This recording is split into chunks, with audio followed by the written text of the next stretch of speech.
¿Te acuerdas que en aquella ocasión en Tlahuelilpan murieron unas 98 personas murieron quemadas y 48 heridos precisamente por la explosión de una toma clandestina? Sí. ¿Tú te acuerdas también de aquello que ocurrió en Veracruz cuando pistoleros asesinaron a 14 personas, incluso a un bebé de 1 año durante una celebración, una festividad familiar? Por ejemplo, ¿tú te acuerdas del ataque a la familia Levarón? ¿Cómo no? Y fíjate, Carlos, bueno, antes de que me imagino que ya estarán preparando la conexión con Alberto Capella, pero fíjate, te voy a decir una cosa. Quizás yo no sé hasta dónde nos hemos dado cuenta o no.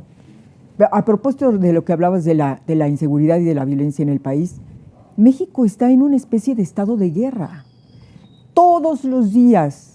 No hay momento en que no haya balaceras, en que no nos enteremos de muertos, de descabezados. Camiones quemados. De camiones quemados. Es la moda ahora. ¿Viste ayer 12 en Zihuatanejo, viste en Acapulco, lo que está ocurriendo en Chiapas con el crecimiento del crimen organizado? Ayer circuló un audio de un transeúnte, no sé si lo escuchaste aquí en la Ciudad de México, de cómo en el periférico a la altura de Polanco hay un grupo de gentes que está arrojando especie de pelotas abajo de los automóviles para obligarlos a pararse y a orillarse. Entonces, cuando se orillan estos automóviles, llega alguien y le dice: tu llanta está ponchada. Entonces, estos señores aprovechan el momento para robarte el automóvil o para asaltarte o incluso para secuestrarte. De este tipo de eventos estamos llenos, Carlos. Sí. Homicidios en las plazas públicas, en los supermercados. ¿En qué tipo de país estamos? Pero además dime una cosa. ¿Qué tipo de presidente tenemos que está muerto de risa todas las mañaneras?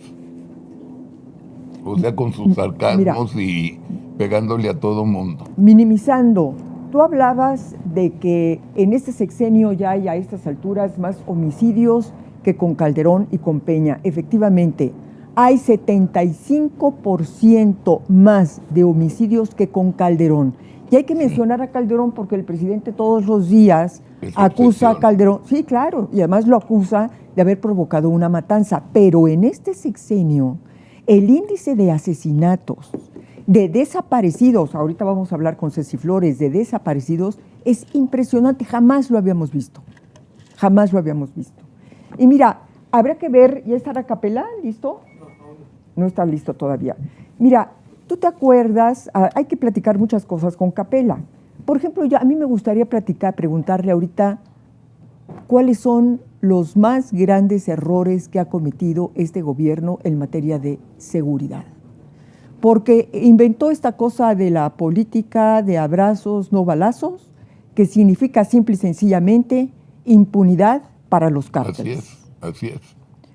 Policías, ejército, Guardia Nacional, que están donde supuestamente deben de estar, pero que también tienen la orden de no disparar y de no hacer nada para combatir a los criminales. Y lo que dijo de los abrazos y no balazos, lo dijo sin ningún recato.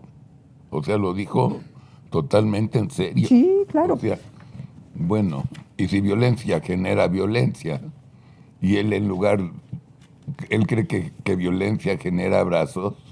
Mira, la vez pasada me diste una tarea, ¿te acuerdas? Sí. Me dijiste, a ver. ¿La trajiste? A ver, Beatriz, sí, haz los Ayotzinapas. ¿Cuántos Ayotzinapas ha habido en estos 5 años de gobierno? Yo te confieso una cosa, no logré hacer la tarea y te voy a decir por qué. Porque hay cientos de Ayotzinapas, Carlos. Es difícil enumerar la cantidad de Ayotzinapas que ha habido en el país del 2018, en que llegó López Obrador al poder, a 3 de agosto del 2023. ¿Hablas en serio? Es impresionante. Es decir, hablando de Ayotzinapas en la cantidad de muertes, por supuesto, violentas, ¿no? De la participación del crimen organizado, si es de lo que estamos hablando como una Ayotzinapa. Sí, claro, ¿no? claro. Entonces, fíjate, simplemente, el 20 de enero del 2019, ¿te acuerdas que este gobierno nació con el desabasto de gasolina? Sí. Porque no había surtimiento de gasolina porque se estaba combatiendo supuestamente a los huichicoleros. Bueno, ¿te acuerdas que en aquella ocasión en Tlahuelipan murieron 98 personas murieron Quemadas. y 48 heridos precisamente por la explosión de una toma clandestina? Sí. ¿Tú te acuerdas de eso? Perfecto. Bueno, ¿y te acuerdas el retraso que hubo por parte de las autoridades para combatir esto y para atender a las víctimas? Ahí tenías ya una Ayotzinapa. Ahí, si esto se hubiera ocurrido en otro sexenio, imagínate la respuesta de un López Obrador como candidato o activista a lo que hubiera sido. ¿Tú te acuerdas también de aquello que ocurrió en Veracruz cuando pistoleros asesinaron a 14 personas, incluso a un bebé de 1 año durante una celebración, una festividad familiar? Por ejemplo, ¿tú te acuerdas del ataque a la familia Levarón? ¿Cómo no? Sí me acuerdo. 4 de noviembre de 2019. ¿Y qué respuesta ha habido? ¿Y qué me dices de los mineros enterrados? Los mineros enterrados, claro. ¿Y qué me dices de los cadáveres colgados y de los embolsados encontrados en Zacatecas, que Zacatecas se ha convertido en un estado foco de la violencia y de la impunidad de los cárteles? ¿Y qué me has dicho de los colgados? De los colgados. En el Estado de México, en los puentes. Claro.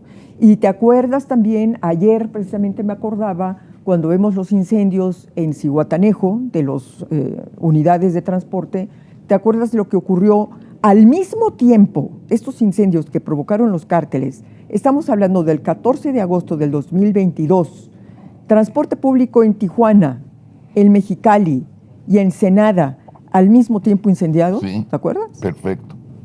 Y te acuerdas también de lo que ocurrió en San Miguel Totolapan, en Guerrero, cuando el crimen organizado asesinó a 20 personas, incluyendo al presidente municipal de ese municipio. Y como esos, Carlos, innumerables, los jóvenes desaparecidos a las afueras de la ciudad de Guadalajara, que te acuerdas que estos jóvenes trabajaban para un call center, Sí. que desaparecieron y cuando los encontraron estaban embolsados. Entonces, bueno... La desaparición del marino. ¿Te acuerdas de la desaparición del marino? Fue guarura de Sí. Pepe Narro, el del PT. Claro. Y te acuerdas también, por supuesto, de uno de los hechos más recientes, cuando se incendió este albergue migratorio Es lo que te iba a decir. en Ciudad Juárez y que murieron ahí una cantidad de intoxicados. 20 y tantos. Y que es hora en que el titular de migración no ha sido llamado a cuentas. No, porque él no lo quemó, él estaba en México. No, exactamente. Y los 15,000 millones de robo en Sedalmex. Claro. Bueno, que además, ahorita que estás recordando lo de Segalmex, ayer el presidente dijo que iba a crearse una farmacia, ¿no? Sí, lo vi, ese es genial. ¿No? Una farmacia Sí. donde habrá todos los medicamentos del mundo, ¿no? Y me acordé de Segalmex, porque Segalmex es exactamente lo mismo. Hace un par de semanas estuvo aquí María Elena Pérez Jaén y presentó una serie de imágenes de los almacenes y las tiendas, Fantástico. las condiciones en las que está Segalmex. Véanlo, vale mucho la pena. Bueno, Segalmex, ¿para qué fue creado también por este gobierno? Supuestamente para que hubiera ahí un almacenamiento de alimentos que pudieran proveer a la gente más necesitada. Sí. Y esos almacenes y esas tiendas están absolutamente sin nada. No hay ningún alimento ahí para proveer, Carlos. Entonces es lo mismo que va a pasar con los Pero yo te tengo una pregunta. ¿Por qué con Ayotzinapa se armó el escándalo? Beto Capella, buenos días.